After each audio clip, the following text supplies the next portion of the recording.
Now, I'll bet you can't guess what this is for. It's got a very high purpose, much needed by the people who use it. But what on earth is it? It's made of wood. It's completely smooth. It's got it looks like a bottle basically, but it comes to quite a point, but not a sharp point. It's actually made of wood, so, and it's something here to look at. This is where it came from. Yes, it's for correcting braille. It's for erasing little dots which are in the paper, embedded in the paper, and you want to change a letter or a whole word, and you use this thing. If there's a little dot there, you go to flatten the dot, and then you can retype it on your machine. So it's a very unusual eraser for blind people who are writing braille, one of those little machines with all those little dots. All it has to do, there's no rubber normally, no eraser material, no plastic. It's just a piece of wood which has got nice rounded ends, and it flattens the dots, and you're able to make a correction.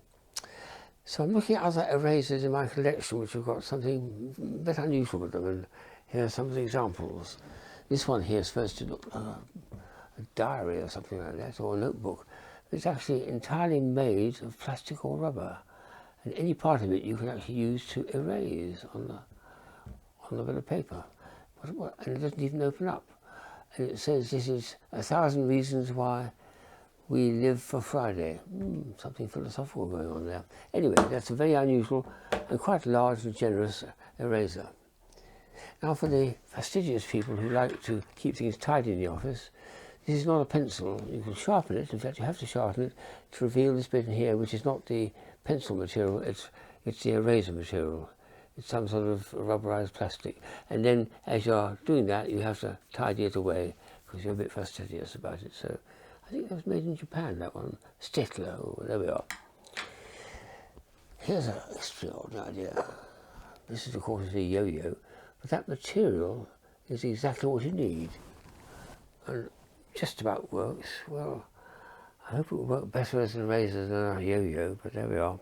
I must practice a bit more, but that material there is what you'd use for erasing things which should be written with a pencil. This is supposed to be a sort of auctioneer's hammer, I think. And it says on it, Moscow auctions. That doesn't help me at all, but there we are.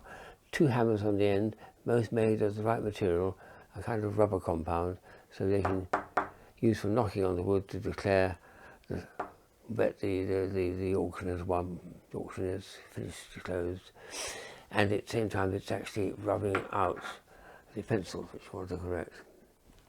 This is the most sophisticated one I've ever come across. It's also Japan, because it's a propelling pencil.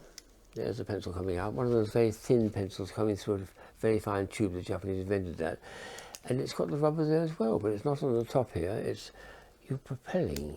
That tiny bit, there's only a bit left there now, because I've rubbed the rest out, with a little point there, which, oh no, that's right, I can make it come out a bit more now. So it will act as an eraser, a propelling eraser, and a propelling pencil, both propelling. That's very unusual.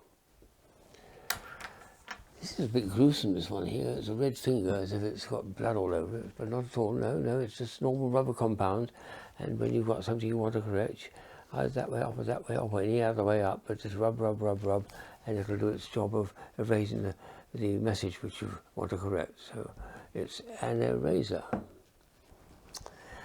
And then for those of you who are sometimes prone to make very large mistakes, this is what you need. Quite right too. Now you've seen it all.